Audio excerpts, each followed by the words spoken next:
wonderful journey it has been. All right, ladies and gentlemen, now we are all set to start our final proceedings for this conference. So, to officially welcome all of you and begin this closing ceremony, it is my honor to invite to the lectern Mr. Chandima Gunawardena, immediate past president, Board of Directors, FPA Sri Lanka.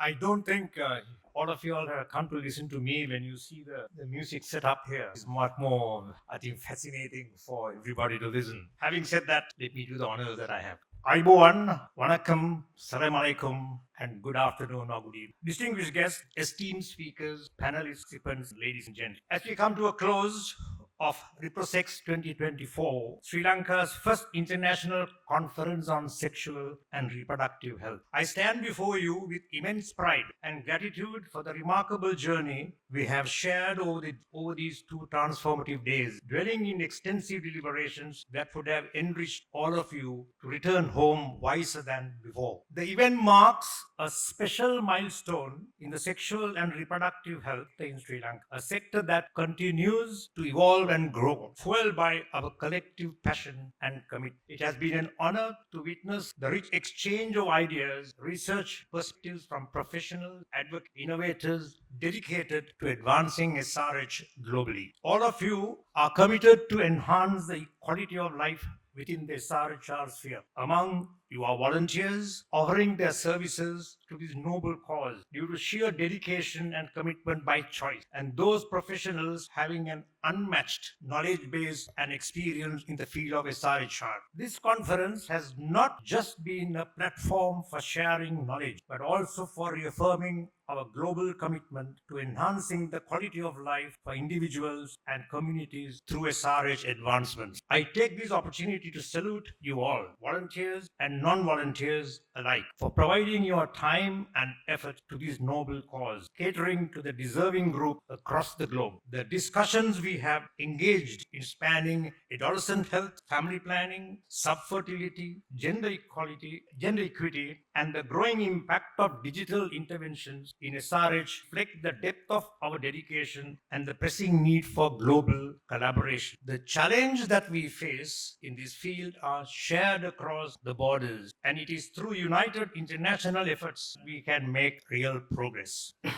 In this regard, it is worthy to mention the role of International Planned Parenthood Federation in pursuing the multi-pillar initiatives, flagging the ethos of the Federation, serve the deserving communities represented in over 100. For many decades, or perhaps centuries, SRHR was not a labeled doctrine. Based on localized social and cultural practices, I believe the needs would have been addressed in relative terms. The world has moved on. Attention to SRHR has progressed. Yet, due to inadequacies or distortions priority for SRHR and influenced by man-made barriers has resulted in insufficient resource allocations for SRHR, depriving provision of SRHR services to the needy. Natural calamities, civil disturbances, social, economic, and geopolitical frictions, to mention a few, has left significant segments of the global population unreached and continue to suffer, whilst reachable has been deprived due to lack of resources. As we speak, global dynamics are changing right now, and we are at crossroads. It's a serious road that we are in. Conferences such as these will provide courage, determination, and stimulus to penetrate barriers in fulfillment of desired results. I must underscore the importance of good governance embedded in the way we do things, be it delivering outreach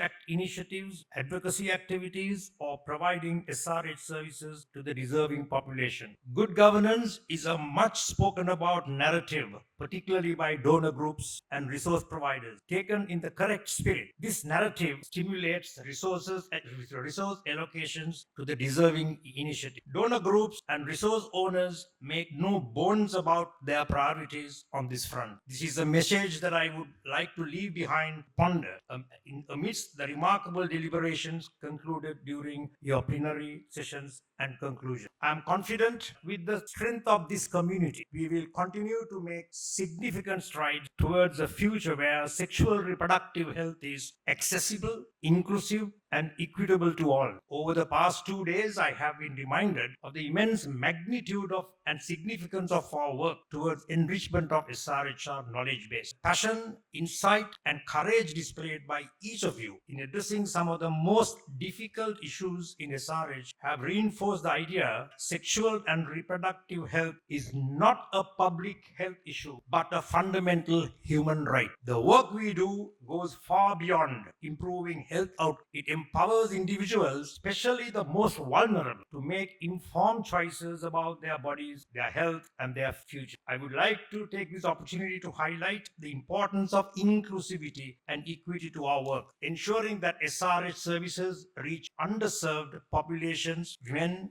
adolescent, the LGBTQI plus community, others who face systematic barriers is a professional and a moral obligation. As we move forward, it's critical that we continue advocating for policies and programs that meet the needs of all individuals, leaving no one behind. The Family Planning Association of Sri Lanka, with over 7 decades of service, consistently demonstrated unwavering commitment to supporting diverse communities across the country. Our new strategy, Boldly Beyond Boundaries, which focuses on innovation and knowledge sharing, represents a bold step forward in positioning Sri Lanka as a hub for global SRH. ReproSex 2024 is just the beginning of this vision. Step forward, providing leadership in knowledge exchange, not only locally, but also internationally. This conference would not have been possible without the dedicated effort of many. I would like to extend my heartfelt thanks to the organizing committee, the technical committee, and review panels, our esteemed speakers, panelists, moderators, and our logistical partners for their tireless commitment in making ReproSex 2024 success. I also want to express my sincere gratitude to our sponsors, whose generous support has been vital to the success of this event. Special thanks to our international delegates traveling great distances to be part of this conference. Your participation has enriched our discussions and broadened our perspectives, and we are deeply grateful for your contribution. As we conclude, I encourage all of us to take with you valuable lessons we have learned, the meaningful connections we have made, and the renewed energy to continue